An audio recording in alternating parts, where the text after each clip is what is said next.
In this video, I'd like to take a look at how CodeLogic can help you understand the impact of a database platform migration to your application.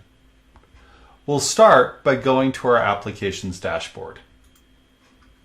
Okay, so we're looking at Things Board here, and what we see is that the Things Board application has 800 classes, 8,000 methods, and one database.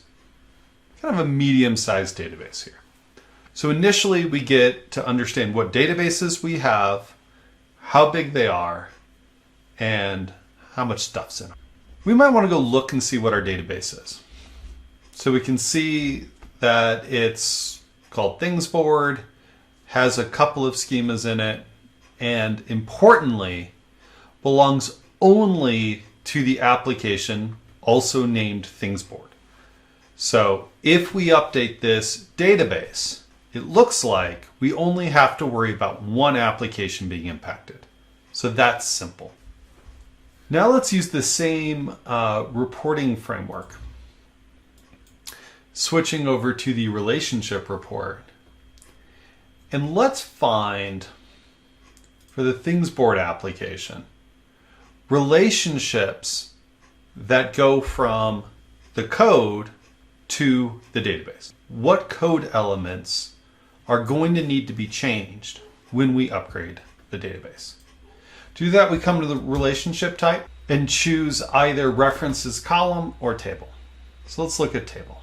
What we can see here is annotations coming out of Hibernate in this case. And there's a really straightforward mapping in this application.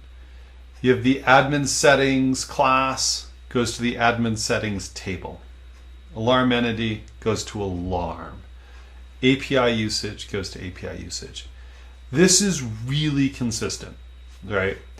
And we've just about the same number of references as we have tables.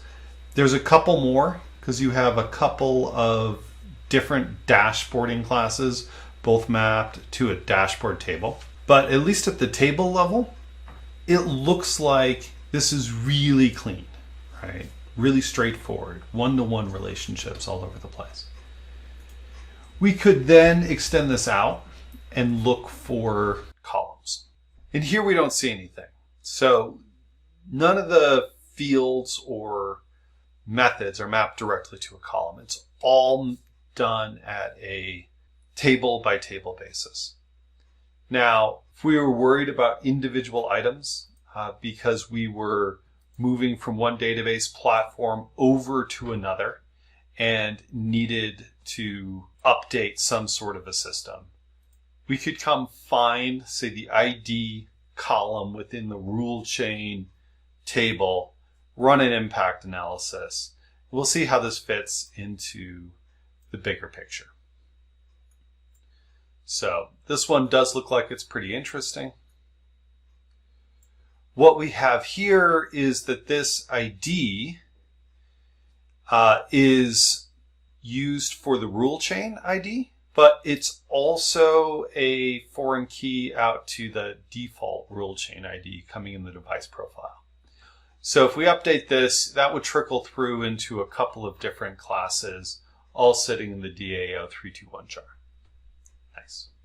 So that's just a really quick look at how you could size the impact of database platform migration, see where all the code is that talks to the database, and then move into analyzing individual columns for their impact if you need to update their data types as you move from one platform to another.